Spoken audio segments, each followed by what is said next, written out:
오늘 사연은 김순애 씨의 사연입니다. 사연 시작 전 구독과 좋아요 버튼 눌러주시면 사연의 재미가 2배가 된답니다. 오늘의 사연 시작하겠습니다. 안녕하세요. 저는 올해로 85이 된 김순애라고 합니다. 시골에서 조그만 텃밭을 일구며 소일거리로 농사를 짓고 있답니다. 젊었을 적엔 저도 꿈도 많고 하고 싶은 일도 많았지만 지금은 이렇게 조용히 시골에서 지내는 게 좋답니다.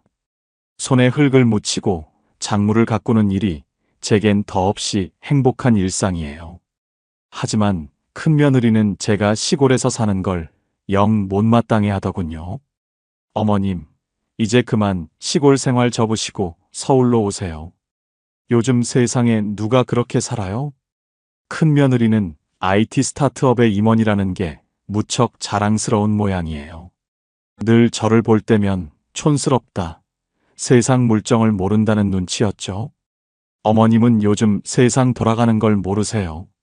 지금은 다 디지털 시대인데 어머님은 아직도 그렇게 아날로그적으로 사시고, 올라오셔서 근처에 사시면서 애들도 봐주시고 하면 얼마나 좋아요. 큰며느리의 그런 말들이 서운하긴 했지만 저는 그저 웃으며 넘기곤 했답니다. 제가 젊었을 때 어떤 일을 했는지 아들들과 큰며느리는 그저 옛날에 통역 일을 조금 하셨다더라 정도로만 알고 있었거든요. 그러던 어느 날이었어요. 텔레비전을 보는데 며느리가 나오더군요. 며느리의 회사가 실리콘밸리 투자자들과 큰 계약을 앞두고 있다는 뉴스였어요. 그런데 그날 저녁 급한 전화가 걸려왔답니다. 어머님, 지금 급한데 서울에 올라오실 수 있으세요? 하필 그날 저녁에 큰며느리한테서 급한 전화가 왔어요. 손주들 돌봐줄 사람이 필요하다면서 무슨 중요한 일이 있다나. 아니, 갑자기 왜 그러니? 제가 물어보니 며느리가 한숨을 쉬더군요. 회사에서 큰일이 났어요. 내일 모레 실리콘밸리에서 중요한 투자자들이 오는데 통역사가 갑자기 사고가 났대요. 다른 통역사를 구하려고 해도 급히 구해지지 않아서 제가 정신이 하나도 없어요. 오셔서 애들 좀 봐주세요. 그래서 제가 말했어요. 그럼 내가 통역을 해줄까? 순간 전화기 너머로 큰며느리의 웃음소리가 들리더군요. 어머님, 농담하시는 거예요? 이거 정말 중요한 자리라고요. 어머님이 젊으실 때 통역 일 좀 하셨다고는 들었지만 이건 완전히 다른 거예요. 아니, 내가 왜교? 말을 더 잊지도 못하게 며느리가 자르더군요. 어머님, 이건 첨단 기술 관련 미팅이에요. AI, 빅데이터 이런 전문 용어들도 많이 나오고 어머님 세대에는 상상도 못하셨을 거예요. 게다가 연세도 있으시고. 며느리의 말투에서 촌스러운 시골 할머니가 무슨 이라는 뜻이 묻어났어요. 그래도 한번. 어머님 제발요. 농담할 때가 아니에요.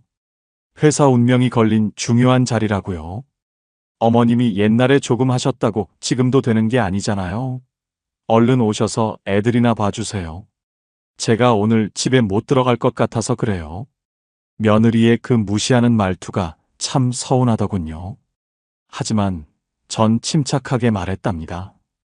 그래, 내일 아침 첫 차로 서울에 올라갈게. 네, 지금 당장 오셔야 해요. 택시를 타시던지 얼른 오세요. 어찌나 서운하고 화가 나던지. 전화를 끊고 나서 저는 오래된 앨범을 꺼냈어요.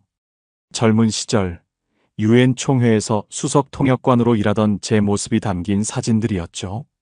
저는 부랴부랴 짐을 싸서 서울로 향했습니다. 도착하자마자 며느리는 전화로 저에게 이것저것 시키더군요.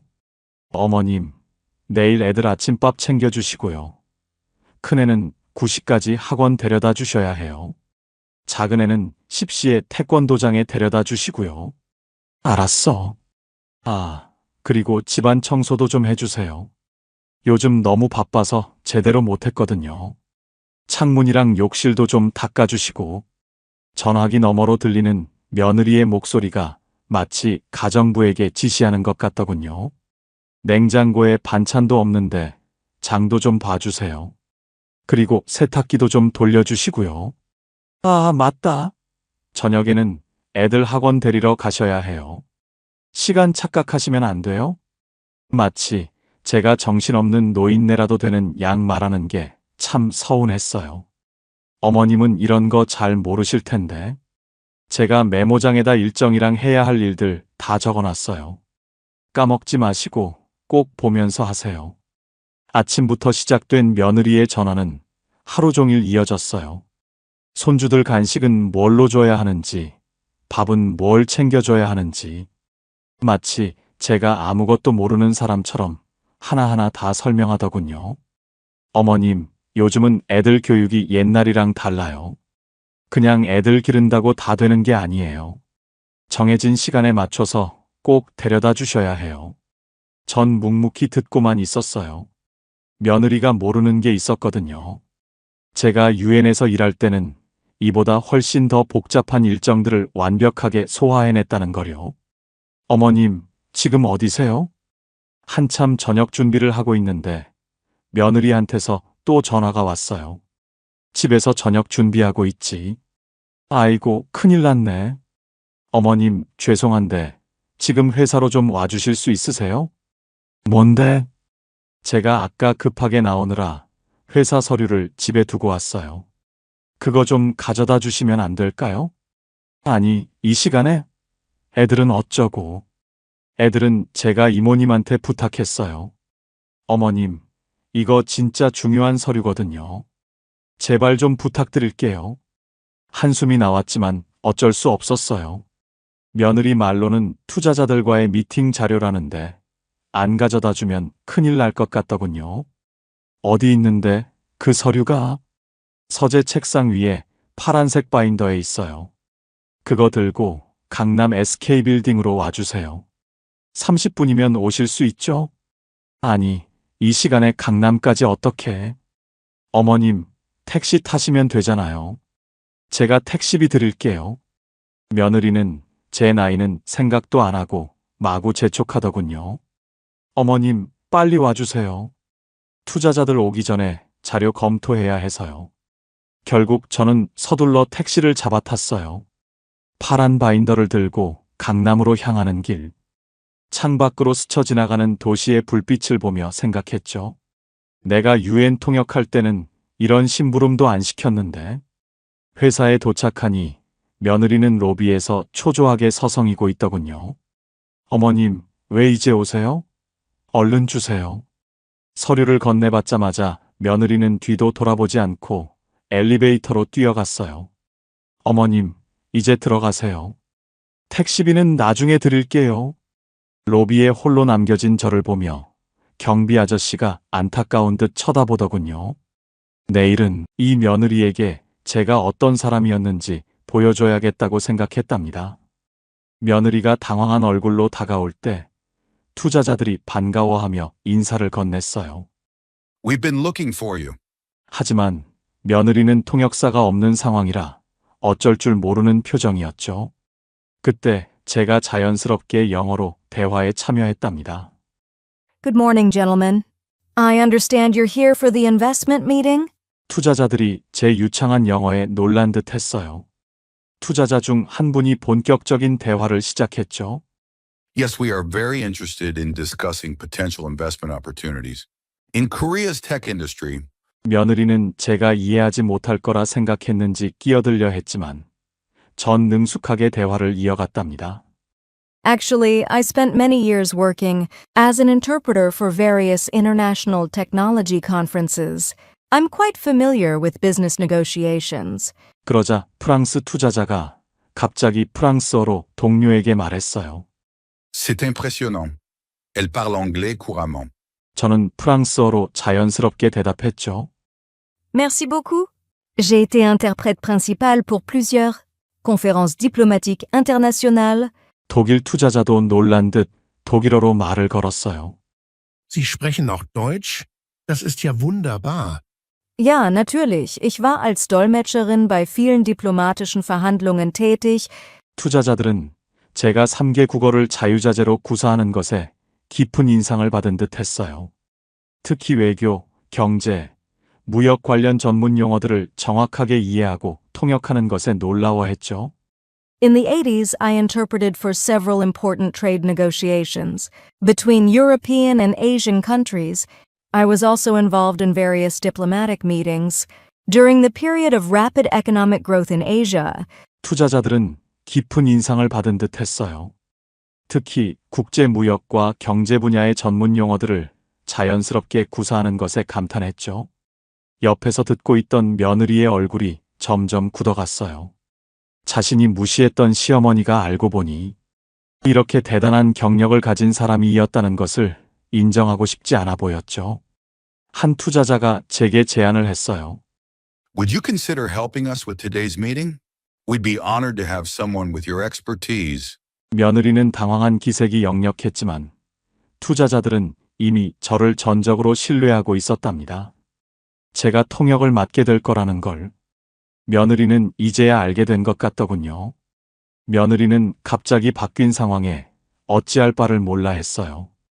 제가 복도에서 투자자들과 프랑스어로 대화를 나누는 동안 회사 직원들이 하나둘 모여들기 시작했죠. une réunion d'investissement très importante aujourd'hui, n'est-ce pas? Oui, nous avons de grands espoirs pour le marché coréen. 대화를 듣고 있던 회사 대표가 며느리에게 물었어요. 유진 씨, 어머님이 이런 분이셨어요? 프랑스어도 독일어도 이렇게 유창하시다니. 며느리는 당황한 얼굴로 대답을 못하고 있었죠. 그때 영국 대표가 들어오면서 상황이 더욱 복잡해졌어요. I heard there was an issue with the interpreter. 프랑스 투자자가 웃으며 대답했어요. Oh no, we've found someone even better. This lady here was a chief interpreter at the UN. 회의실로 자리를 옮기면서 투자자들은 저와 계속 대화를 이어갔어요. 그들은 제 경력에 특히 관심이 많았죠. So you interpreted at the European Union conferences as well? Yes, I worked on several major trade negotiations in Brussels during the 1980s. 며느리는 뒤에서 어안이 벙벙한 채로 따라오고 있었어요. 회의실에 모두 자리를 잡고 나서 드디어 본격적인 미팅이 시작됐답니다. Let's begin with the overview of your company's global strategy. 전 자연스럽게 통역을 시작했어요. 비즈니스 용어들, 국제 무역 관련 전문 용어들을 정확하게 옮기면서 때로는 투자자들의 미묘한 뉘앙스까지 완벽하게 전달했죠. 특히 유럽 시장 진출 전략을 논의할 때는 제 경험을 살려 조언도 덧붙였어요. If I may add, based on my experience in European trade negotiations. 투자자들은 제 의견에 깊이 공감하며 고개를 끄덕였고 회사 대표는 감탄한 눈빛으로 제 말을 경청했답니다. 중간 휴식 시간에 프랑스 투자자가 독일 동료에게 말했어요. Cette dame est vraiment exceptionnelle. Elle comprend non seulement les langues, mais aussi les affaires. Ja, sie ist wirklich beeindruckend. Ihre Erfahrung ist unbezahlbar. 며느리는 그제야 자신이 얼마나 저를 잘못 판단했는지 깨달은 것 같았어요. 회의가 끝나고 투자자들이 떠난 후 회사 대표가 며느리에게 말했죠. 유진 씨, 어머님이 대단한 분이시네요. 우리가 이런 분을 모시고 있었다니. 며느리는 고개를 숙인 채 아무 말도 못했어요. 저는 조용히 미소 지으며 말했답니다. 나이가 들었다고 해서, 시골에 산다고 해서 그 사람의 모든 것을 판단하면 안 되는 거야. 그날 이후로 며느리의 태도가 완전히 바뀌었어요. 더 이상 저를 시골 할머니로만 보지 않더군요. 이제는 제 경험과 지혜를 인정하고 때로는 조언을 구하기도 한답니다. 그날 이후로 회사에서 제 위상이 완전히 달라졌어요.